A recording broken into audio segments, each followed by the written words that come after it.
Yurttaşlar, tangı saat 5:00. A380 avtomagistral yolunu 490 km, yani Saramayda Abulşehir çayxanası var ekan. Bu yerda faqat yovvoyi balıqlar pishadigan. Qani girib bir ko'ramiz. Yine Azimboy ukamiz şöyle bosh qovur. Yine haqiqiy daryoni balıqlari pishadigan bu yerda. Sudak, ilan balık, lakka.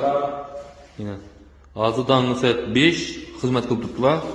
Agar Toshkentga Buxoroga o'taman desangizlar, telefonlashib aytib qo'ysangizlar, zakaz berib pishirib turarlar, tayyorlatib, kelib yeb ko'rasizlar. Telefon nomeringiz-chi Azimboy? 99 dan 103 98 98.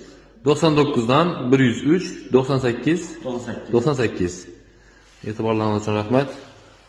Yine haqiqiy balık yemen desangizlar, yeb ko'rasizlar şöyle gelip.